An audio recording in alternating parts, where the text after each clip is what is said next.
Good morning, children. Welcome back to the social session. Children, in the last class we tried to understand about the Zabt and Zamindar system in the Mughals rule.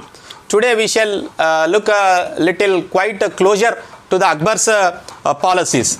The broad futures, of course, we learnt about the Todarmal, the revenue minister under the Akbar, and we also have learnt about the surveying of the land and collecting the tax. Today, let us further look about the Akbar's policies in detail. Akbar used to elaborately discuss with his by his friend and member of the court Abul Fazl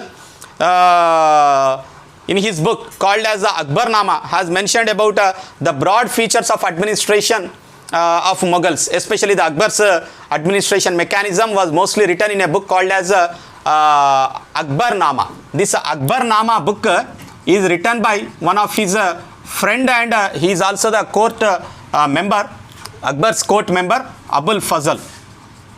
So remember, this is one of the most important book called as Akbarnama. Most of the Mughals administration policies are written or mentioned in this Akbarnama. So according to this, while Akbar was at Fatehpur Sikri, that is near Agra, Buland Darwaza is located there. Fatehpur Sikri, during the 1570s, he initiated important discussion on religions. So there are many religions.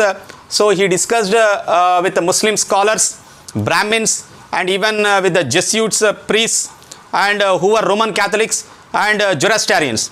He was more interested in religion. So that's the reason he called all those scholars in order to discuss about the religion and the social customs of different religious people. Every religion will follow its own social customs. So he was very much interested in them and he called all these people for a discussion and he was engaged in what are the differences between the religion. Akbar wanted to bring together these all people of different faiths, different religion. So this eventually gave birth to the idea of Sukh-e-Khal. This is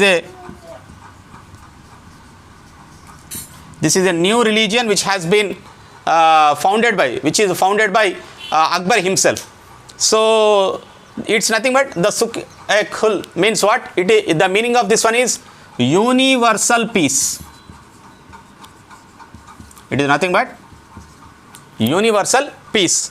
So Akbar's policies are mostly of universal peace.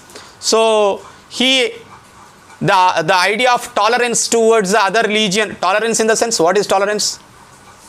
Tolerance? Tolerance is nothing but controlling ourselves and even making others to follow their own faith, not forcefully doing it. Okay. So he did not discriminate among the people of different religions, even though they belong to different faiths, but he used to treat them equally.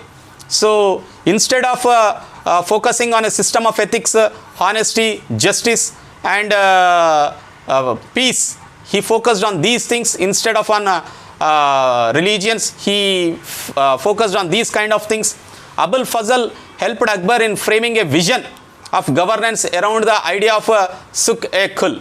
So Abul Fazl, one of his friend, helped in the framing of the most of the rules under the Sukh-e-Khal.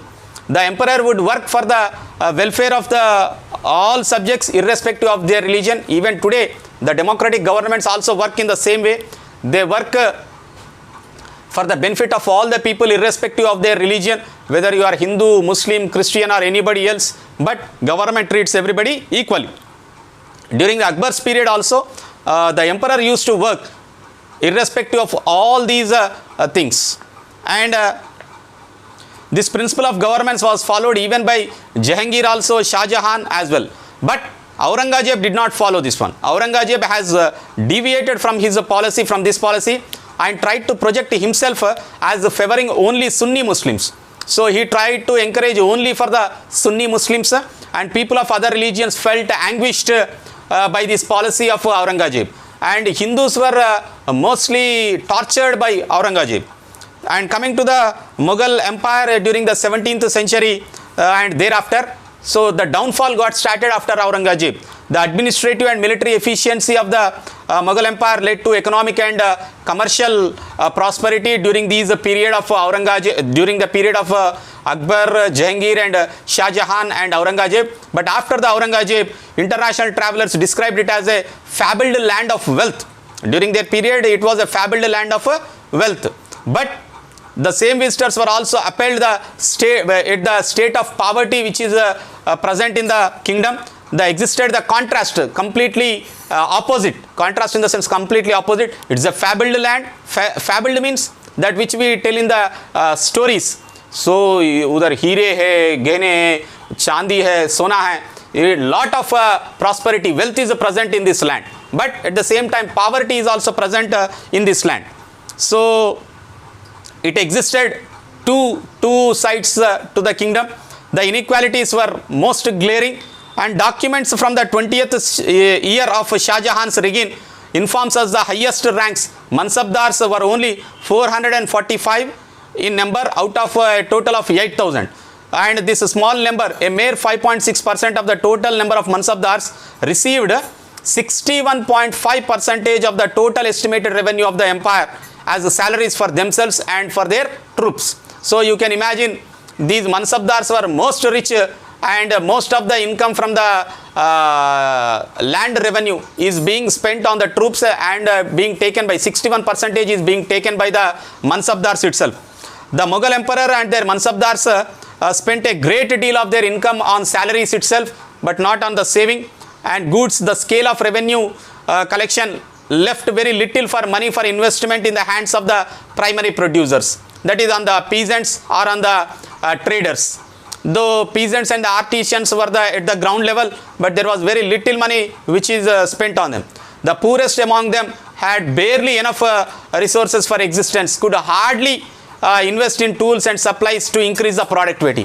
But whereas you remember, children, during the period of Kakatiyas, during the period of Vijayanagara, these kings have spent a lot of money on the construction of the irrigational facilities. But whereas Mughals did not invest on such kind of things in order to increase the productivity. The wealthier peasants, that means the rich peasants and artisan groups, merchants and bankers, they profited in this period. They made a lot of income. And coming to the enormous wealth and resources commanded by the Mughal nobility in the sense the elite group. Elite means the king's relatives and king's known people. These people made them an extremely powerful group in the administration. And in the late 17th century, as the authority of the Mughal emperor slowly declined, so after the Aurangzeb, their authority could not control the Mansabdar. There were revolts from the Mansabdars, and slowly they started becoming weak. They constituted new dynasties and held command of provinces. Wherever the Mansabdar was very strong, there they have declared independence. And like that province is Hyderabad and Awadh. Although they continued to recognize the Mughal emperor as their emperor in Delhi and their master, but by the 18th century, the provinces of the empire had consolidated their independent political identities. They have become independent, but they recognize the Delhi as their master. So one such dynasty which got established in Hyderabad is Azaf Shahi.